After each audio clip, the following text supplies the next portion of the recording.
Learn how you can save time and tuition dollars with Wilmington University's new Dual Credit Advantage. Go to wilmu.edu/dual credit.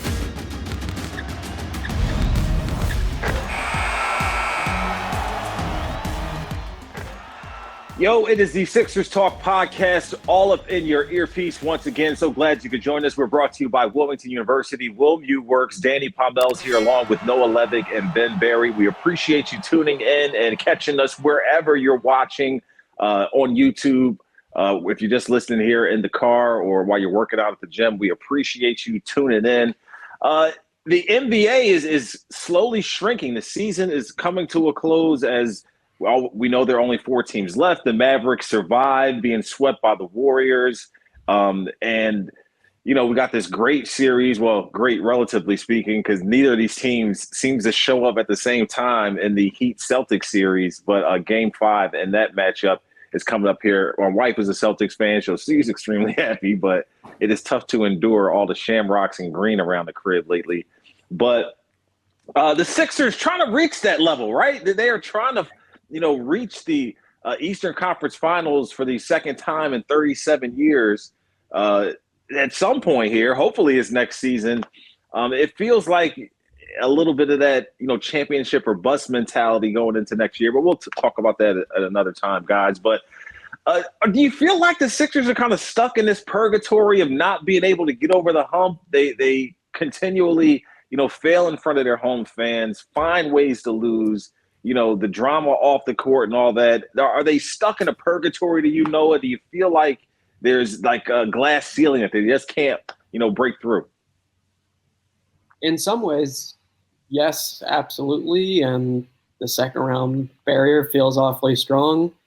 But realistically, this is kind of how it works for most franchises. It's rare to be reaching the finals and winning championships. And Doc Rivers often talks about how difficult it is to be the one winner, and this is one of the winningest franchises in NBA history, though. There's supposed to be some mystique, some history.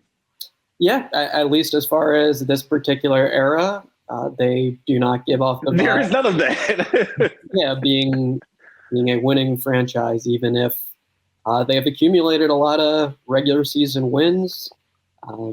And the winning percentage is high and 51 seasons and all that good stuff. It ultimately boils down to the playoffs and disappointment thus far. I think Joel Embiid's 28 years old, and near the end of that Game 6, it did pop into my head that thus far his career has been characterized by bad luck and playoff frustration. And there's not much time to turn that around.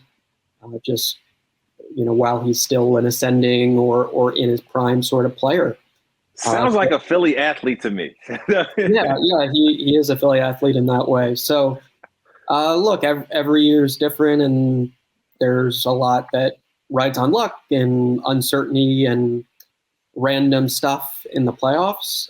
And maybe it'll eventually break the Sixers' way. They still are at least well-positioned in the sense that Embiid is locked in long-term. Tyrese Maxey's a young star, and James Harden, of course, is a big question mark here moving forward.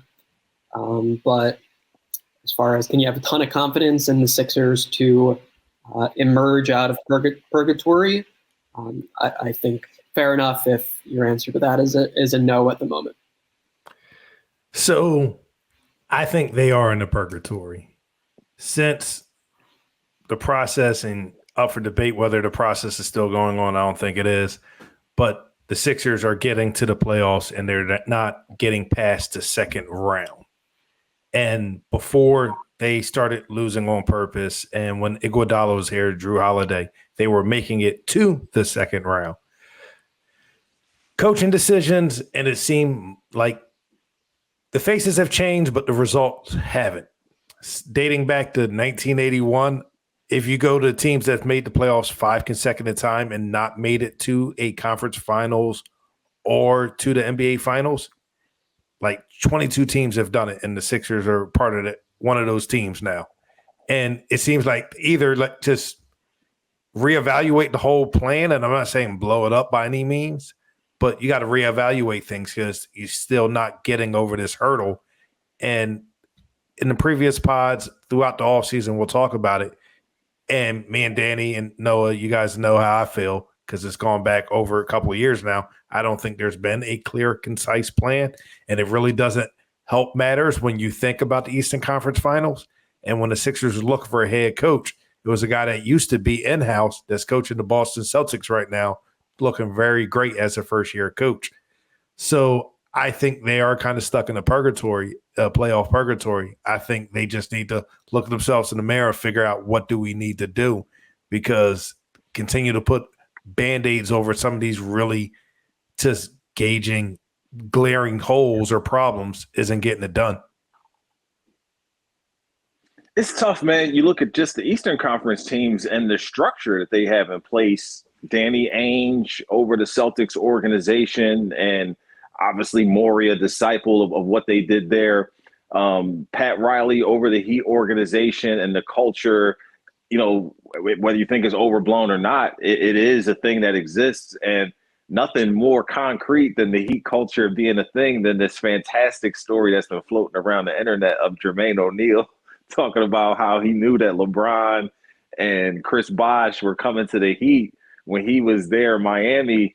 But that whole 8% body fat thing got the best of him because in the middle of the night, he's having debates with himself about having an Oreo or not. And the Oreos were calling him, and he decided that he'd give in to the Oreos and go play for another organization and just missed out on the championships. But just the structure of those organizations, you know, you look at what the Sixers have been able to do, it's been upheaval. It's been, you know, hodgepodge. It's been them trying to, you know, make things fit with the Colangelos and Elton Brand and his missteps, and Brett Brown as the interim GM at one point, and, you know, Morey and the structure they have with Brand over him and Doc Rivers. I like that triumvirate, and particularly am more comfortable saying that after what Doc Rivers showed us in the playoffs, willing to make some adjustments, having some great, you know, game plans coaching wise,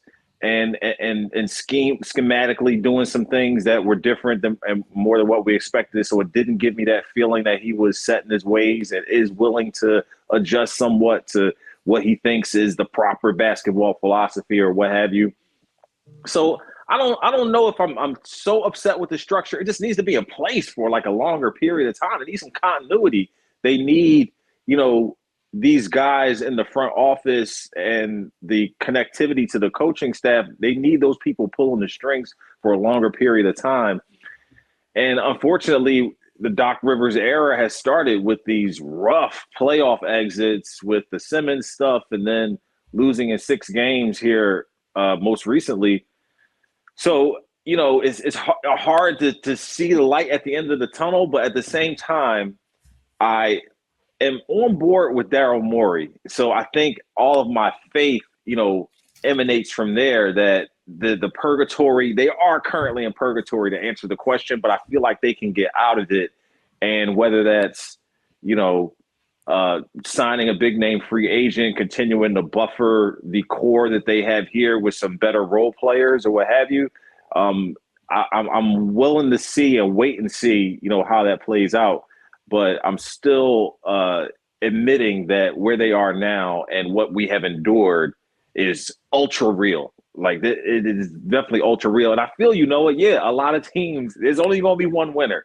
And Doc Rivers illustrated that well, and you did a good job pointing that out. And okay, but there's still, you know, seems to be progress that the Sixers aren't making when they're spending the money and have the opportunity to do so. So it's like all those things just need to merge at some point. Yeah, I think you framed the job Rivers did positively. I'm sure many folks have a less favorable view of this work, but the reality is, at least you look at the regular season winning percentage here, obviously it's excellent. He was a number 1 seed in his first year with the team, and I do think he legitimately deserves credit for avoiding any catastrophic downhill turns in light of the immense distraction that was Ben Simmons and that whole saga this season.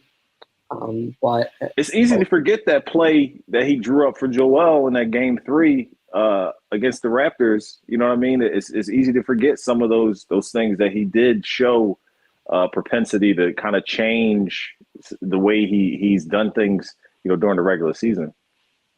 Yeah, I think even the game 6 of that series, changing the rotation up so that you got Paul Reed in with the 4 other starters and Embiid out of there a little earlier.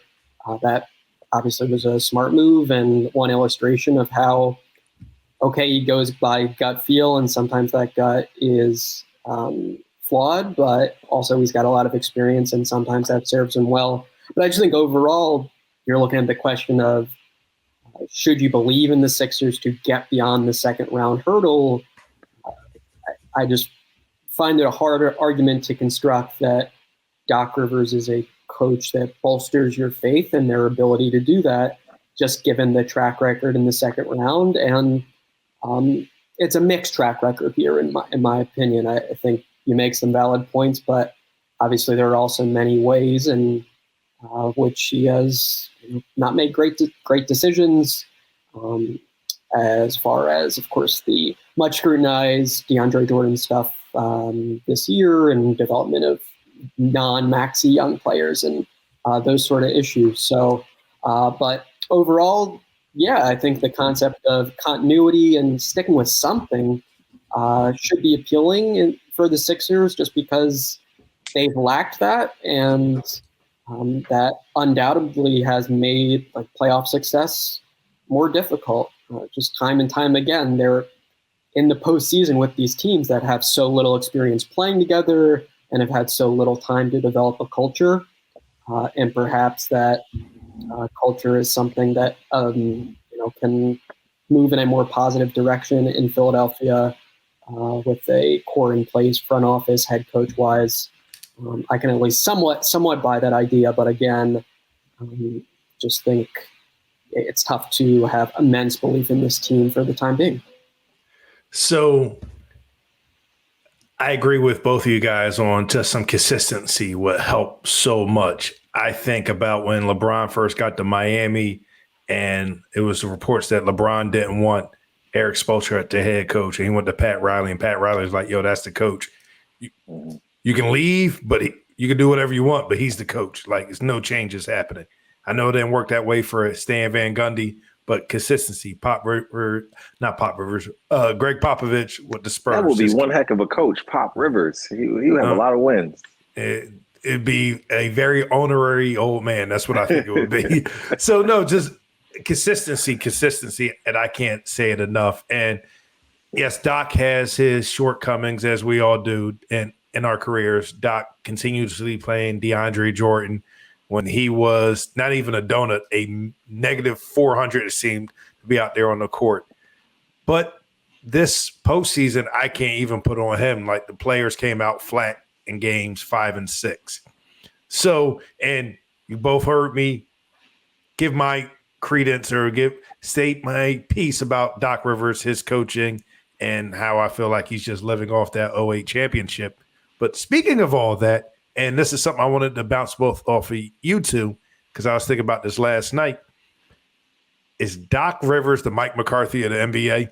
Mike McCarthy has one Super Bowl win. He played with a great Aaron Rodgers. They never made it back to a Super Bowl. They lost some games they shouldn't have in the postseason. And I think that's just Doc Rivers in the NBA. That's what Doc Rivers does in the NBA. One NBA Finals. He made it back to another Finals. But his postseason is a bunch of losses they shouldn't have. That's a funny comparison. It's tough to argue against it. At least Doc Rivers is one of the, top 10 winningest coaches of all time. So at least he has that to his credit, where McCarthy only has, the disappointments to go with the Super Bowl. Like, at least Doc Rivers has these, all this regular season success to go with it. But that's a good comparison. What you think, Noah? Yeah, I think, like I said, any coach who makes the playoffs a bunch is going to have some seasons where at the end of it, people are blaming him for the team not getting over the top. I do think that's inevitable, even with the greatest coaches. But I also think with Rivers, the criticism that he sometimes lacks flexibility and creativity is legitimate.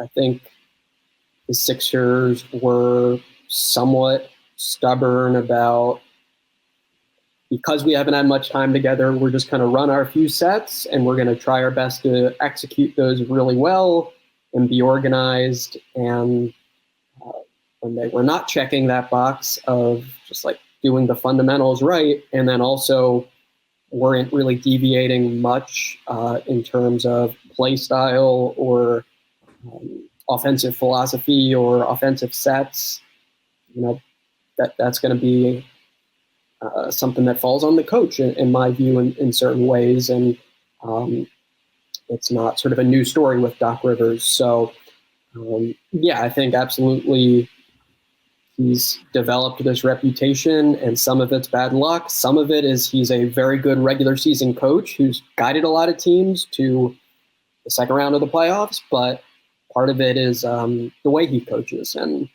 that's kind of where I'm at with him. How about this, y'all? Do you think that Noah, Ben, they can overcome some of those deficiencies Doc has by surrounding him with just a roster that just he can't mess up, basically, in some ways?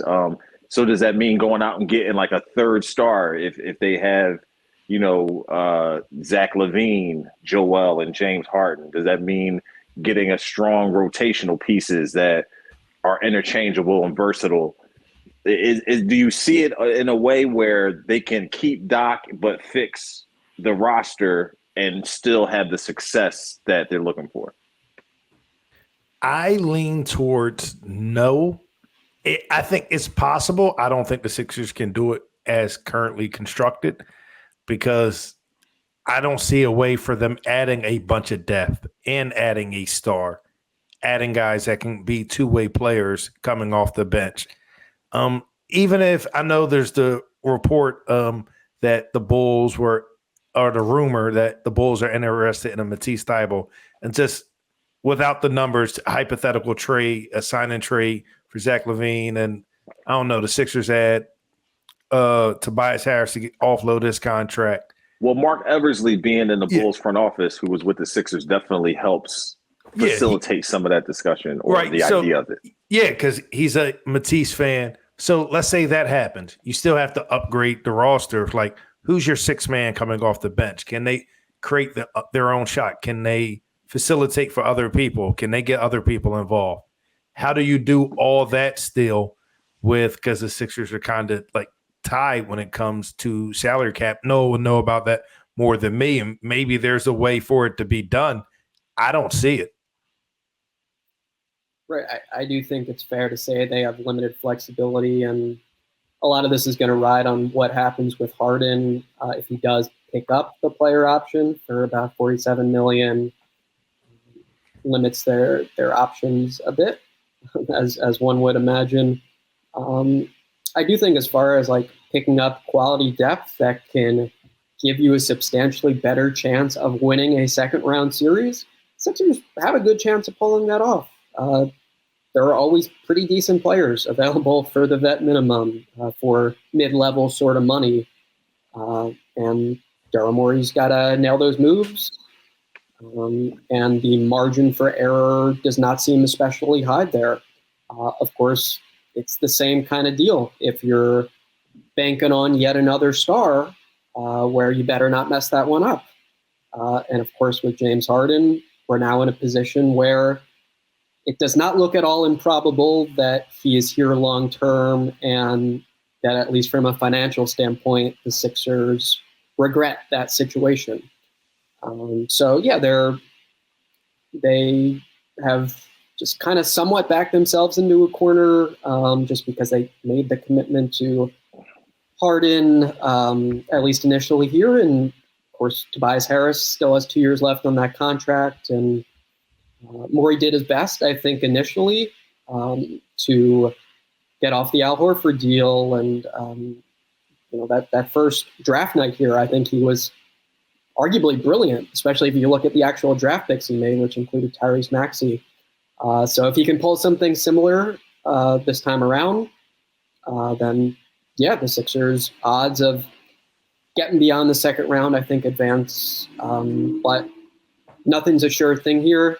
And I think that's also true in terms of, like, is it impossible to win with X guy as the head coach or Y guy as the star? Nothing's predestined. Nothing's inevitable in life or in sports. And I think Morey often frames this in terms of, like, odds and probability. And I think I'm personally on the same page. That's how this works. And you just try to put yourself in the best position possible. But are the Sixers currently in a great position? No. They've got the MVP runner-up, which is awesome. They've got him locked in long-term. They've got Tyrese Maxey. And then I think beyond that, you have to search a bit for major positives with this team. So that's the position that they are in, and they'll do their best to improve it this offseason. Where are you guys on Zach Lavine as a fit here? I personally am a little apprehensive just based on past history with the organization and particularly pertaining to his injury. And I don't think I can endure another max player who they're nursing along and dealing with load management and whatnot, which is fine for his rehab and him getting back to 100%, which, we all hope he does just for the sake of the league. But as far as what the Sixers need, I'm just not sold on Lavine being that answer. And it strictly has to do with him coming off of the surgery and the money that he would garner here as an unrestricted free agent. What do y'all say? For me, as I think I discussed in the last podcast, it's hard for me to envision moving off of Tobias Harris's deal, which presumably would be necessary to get Lavine in some way, shape, or form, and then becoming a better team. So, I share your concerns, just the basketball side of it. How much will he be on the court and playing at 100%? And how long will he retain his incredible athleticism and explosiveness? I think, how would he mesh next to Joel Embiid and Tyrese Maxey? There are definitely reasons for optimism on that very narrow question. But just does it seem feasible, and does it seem worth the long-term risk? I think I would be less positive on those questions. And of course, those are very important ones that Morey would have to consider. But it is interesting that at least the buzz is, that it is possible now that he leaves Chicago. Casey Johnson from NBC Sports Chicago was recently reporting that it was initially perceived to be a slam dunk that he would return to the Bulls, and now that's still seen as the most likely outcome, but not a sure thing. So that does shake up the league. If Zach Lavine goes elsewhere, maybe it's the Sixers. Again, doesn't seem likely at all, but maybe it's the Sixers. But even, from the Sixers standpoint, if he goes to a team in the Western Conference or somewhere else, that changes the East playoff picture and what have you. So definitely will be interesting to see how that situation plays out. I don't have a great idea of what's going to happen or how to predict it. But the idea of him on the Sixers, I understand it on one or two levels, but just the very basic question of, does it seem like it's going to happen? From where I'm sitting right now, I think that's a no. The idea of Zach Lavine as a Sixer excited me a lot more several years ago when Ben Simmons was on the team than it does now. You have the injury history. I don't really see a way of having Zach Lavine, Maxey, and James Harden working. That you got two ball dominant guys. I know that Tyrese Maxey can play off ball, but having those three, like maybe Doc Rivers or the team could figure out. I wouldn't be optimistic to that. Injury history is just not 100% sure what's going on there. it just doesn't seem all that likely. And I don't know if the Sixers will have to gut the roster to make it happen. Then so again, I would have been a bigger fan of it a couple years ago if you would have had a backcourt of Ben Simmons and Zach Lavine. But it's also the fact that he's from Washington, I believe. I don't know if you know if either one of you guys know exactly where, but I believe he's from Washington. And there was also, with the rumor reports that it's likely that he could leave. I know the Blazers kind of gutted their roster to get a lot of cap space so they can make big plays. And two big plays that people in Portland or Northwest have been talking about is Zach Lavine and DeAndre Ayton, since the Suns didn't offer him a max contract last year. So I just don't see it all that likely for Philadelphia. I lean towards it definitely being a dream. If the Sixers could make it work and we're guaranteed for him to be healthy, I would be interested, but there's no guarantees in the sport. Yeah, Matisse Thybulle guarded Zach Lavine in high school, and that was actually how he gained some notoriety as, oh man, this kid's got some legit traits as a defender. So yeah, he has that background, and maybe that idea is appealing. The Lakers are always going to be prominent in these discussions. I know Zach Lavine has actually talked openly about being a fan of the Lakers. Mm-hmm. So yeah, I've not TMZ yet seen, will tell you. Yeah, the Lakers, any free agent, you're going to hear about the Los Angeles Lakers. So I've not yet seen the Sixers be like credibly prominently featured in the Zach Lavine sweepstakes. Although it's Daryl Morey, he seems to pop up whenever there's a big name available. But I've yet to see that, and I'm on the same page with you that there are other destinations that would make more sense, and also just that going back to the Bulls continues to make a lot of sense both for financial and fit reasons for Zach Lavine. I do like Zach Lavine, though. He's definitely somebody who, when he was with Minnesota, I thought of him more as a ball hog, and then when he performed at the slam dunk contest, it was like, damn, this dude is sick. And I liked him a bit at UCLA. But you know when I really started to like him was during the pandemic when everyone was quarantined and they had that horse competition. Y'all remember that? And they were like in his backyard. I remember it. Didn't watch it. Well, it was nothing else on. But he was cool. He was legit. He was like real down to earth and easy going. And I've seen some other things since then that it seems like he just being himself. So he's grown on me a lot over the years. So as a person, I like his game. I like how his game is matured, and he seems like a cool dude as well. But I think it's – go ahead. It's something that Noah mentioned that I meant to touch upon, the athleticism with the injury. And the reason that scares me is even though his game has improved since he's gotten into the league, but guys that are uber athletic, just out of this world don't forget, athletic. He already tore his ACL once. You know what I'm saying? Yeah, so guys that are uber athletic, and you don't see – his game has matured, but can it go to the next level? Because I don't like that Russell Westbrook looks the way he does now. But what happens when that athleticism goes away, or he never gets it back after the torn ACL? Like, will he look like a Westbrook? Like, and it's just like, and I don't mean this as a pejorative. It's just sad to watch, and I don't want to watch that happen to anybody. I don't want the Sixers to sign someone and then they just end up looking like that. Yep, just had knee surgery yesterday, so it's a valid question. And the Sixers' recent history here, I think, also gives them legitimate reason for pause. Like, you got to be confident on the health front if you're making a long-term commitment to a star. And that's, I think another reason for them to legitimately hesitate here, despite the many positives Zach Lavine brings to the table. So, my current gut feel would be that he's still back with the Bulls and still likes the idea of that team moving in the right direction and being one of the NBA's best stories, like at the beginning of this season. But in him coming to the Sixers, at least, if you're asking me right now, I would be surprised if that's the outcome. Second team All NBA for Joel Embiid, number 2 in the MVP discussion. Was Joel Embiid snubbed from the NBA's all-first team? easy to say. Who do you take off? By just my memory, it was Jokic, Giannis, Jason Tatum, Luka, and Steph, if I'm correct. I think that was the five.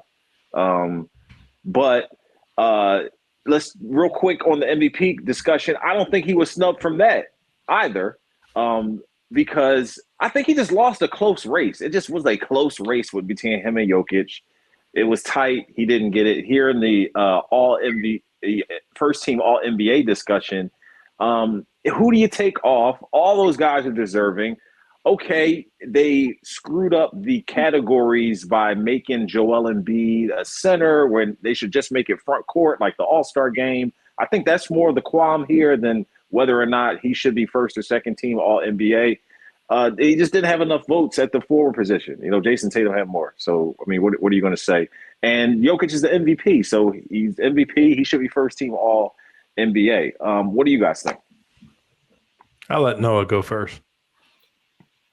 Yeah, I think it's going to be tough to perfect the All-NBA voting format. I'm not sure there's a way to do it where everyone's happy.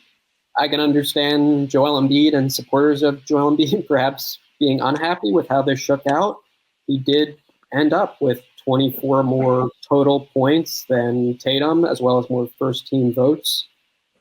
But, yeah, Jokic is the first-team center. I don't think there's much dispute about that. And then it would be harsh to not allow Jason Tatum to be first team because Embiid was eligible at both forward and center. So I think there's always going to be a technicality there that one side or the other doesn't like. And Joel Embiid has been the one who's had the misfortune of missing out. But I don't think these awards are important in the big picture outside of the contractual system, in which they have the money, in which they have a huge financial impact. Fortunately, and for Joel Embiid, everything's good to go there. He's got the max locked in. So I think there would have been great reason for outrage if somehow this system led to him not being eligible for that. But he is. That's the way it should be. And I don't think when his career is over, there's going to be nitpicking about, he wasn't first team All NBA this or that year. It would be strange if he ends his career without any All NBA first teams, but I think the way most would reflect on that is Jokic edged him out, at least perception-wise, in terms of being the league's best center. It would be crazy if Embiid finished his career without any All NBA first team selections, but Drew Brees finished his career without an MVP in the NFL. Like, crazy things happen. It's just unfortunate. Well, it's sports. Like, crazy things happen. Jokic had the better season. I've been saying that for months now. I know Embiid was the scoring leader. He finished with 24 more points than Jason Tatum, you said, Noah. But Jokic finished top 10 in points, rebounds, assists, and steals.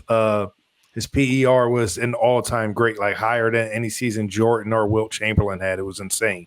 I don't understand the reason why Embiid could be voted as a forward or center. Maybe I need to ask around to figure out a little bit more about threes. Because he can shoot threes. Okay, so might as well list him as a point guard as well. List him as a guard too. So, but it's just a tight race. I don't know who you take off that first team. If you got Giannis, Jokic, Tatum, Booker, Luka Doncic. Booker instead of Curry. I'm sorry. Curry was on the second team with DeMar DeRozan, KD, and Ja Morant and Embiid. So, I don't think it's a rob. I don't think anyone got snubbed. It's what we go through every year for the All-Star game. So-and-so got snubbed, so who do you take off? I think it's just easy, and this is low-hanging fodder talking points. Embiid, he's the second team All NBA starting center. There's nothing more to it than that. Yeah, the way to get Embiid on the ballot and for the first team is what Danny said. If you have three front court players, he's going to be one of those three. But we see that all the time with All-Star voting that a small forward or a wing or a player who's sort of a 3-4 is kind of screwed over by the way that particular categorization works. So there's just not a way to nail it, to make it perfect. And I think with all NBA, like they have at least established that the positions matter to some extent. It's not just the best 5 players in the league. I think everyone understands Embiid is one of those. I think he was voted the second best, but that's not what all NBA is, and he kind of got the short end of the stick with how that works. I think it's worth mentioning, too, that some of the fodder for the discussion of Embiid getting snubbed and where he belongs in the All-NBA, how that should shake out, is him saying that these postseason awards are something he's striving for and that they mean something to him. So him saying, I want to be Defensive Player of the Year, I want to be MVP, I want to be the best player in the league. So that does, lend credibility to the idea that, like I said, it means something to him and that is something that he personally wants to achieve. So if it means something to him, it also means something to the fan base. So that makes them, feel all that more vitriolic about him not making it or being snubbed or not being the best player, MVP or what have you. So I think that does lend a little fodder to the discussion and the argument and the back and forth and it being a little more passion involved for Sixers fans. Definitely. You remember after the bubble season, he was candid about he felt snubbed and that motivated him to get a lot better. And to his credit, he sure did. His game has risen. And the health is just out the window. Like anyone who actually watches, that's not even something you even think or talk about anymore. Yeah. And then, so this time around, I find it hard to believe that he'd be furious about second team versus first team, but he didn't make an all-defensive team, and he's been quite consistent in saying, going into the league, like his number one aspiration from a personal level was winning Defensive Player of the Year. At least the voters didn't even judge him among, the league's 10 best this year. And perhaps he's compelled to raise his defensive game and do everything within his power on that front. So we'll see what he brings defensively. We'll see if he adds anything to his game and is able to keep rising here. As we've said a bunch of times, like started playing basketball at 16 years old. So yeah, he's 28, but he's only got 328 games of NBA experience and just not a lot of time with the basketball in his hands, and has this knack for picking up skills quickly. Maybe that enables him to be even better on both ends of the floor next year and make it impossible that he's snubbed for X or Y award. But I think the main motivating factor for him was just that year where he was not on All-NBA at all. Ben Simmons was a third-team All-NBA that year, we might note. So I think moving forward, yeah. I'm just kidding. Ben Simmons made All-NBA that year, and Joel Embiid did not, which is like a wild thing to say, given where we are now. So we'll see if Embiid is somehow able to get to that first team next year. You figure if he is, that might also correspond with the MVP award as well. Yeah, I believe he can take his game up another level. I think that there's a lot for him to add for him to get the MVP as well as Defensive Player of the Year. Jokic's season was insane. I don't expect him to have another season like putting up this historic numbers that he put up. Giannis will still be up there. His young guys coming up. The Heater. I'm not the Heat. The Mavs getting better. You got Luka. You got Devin Booker. Ja. I think. Yeah, Ja Morant.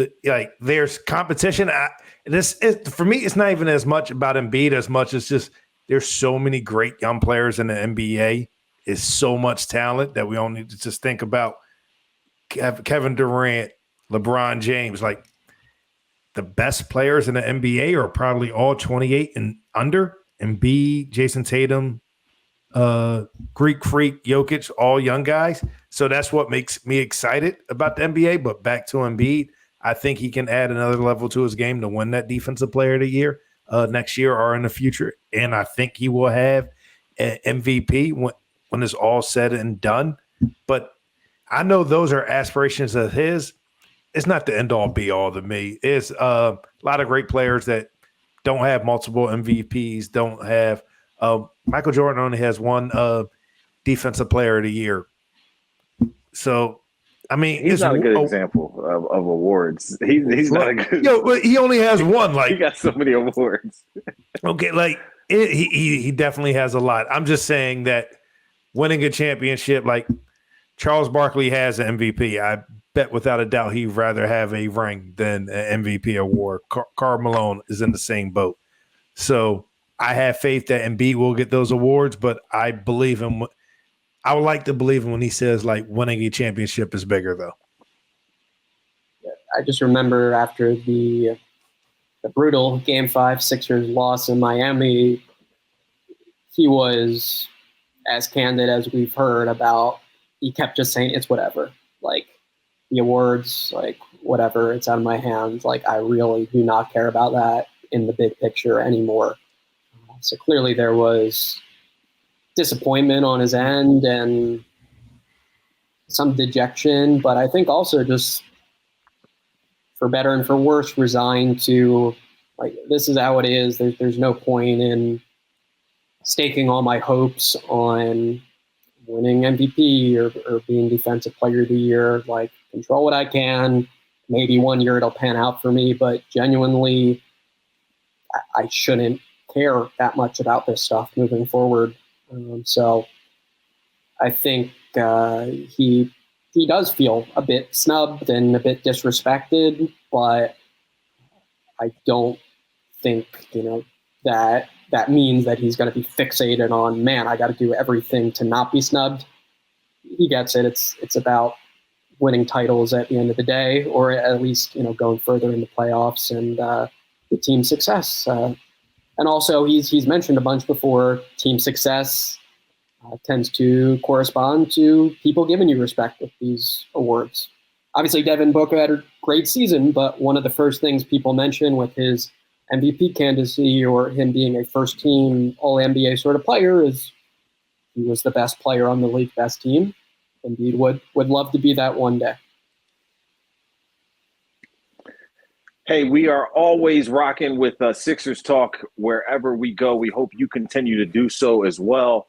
Check out Noah Levick's work on NBCSportsPhiladelphia.com. Ben Berry always around on every podcast that you hear on the NBC family of networks. Sixers Talk, Eagles Talk, as well as Flyers Talk. Eagles Talk. Eagle Eye. Excuse me, Eagle Eye, the Eagle Eye podcast, because that's what's most important is your Eagle Eye. All right. Thanks you for listening to Sixers Talk podcast. For Noah and Ben, I'm Danny. We will see you next time. We're brought to you by Wilmington University. WilMU Works.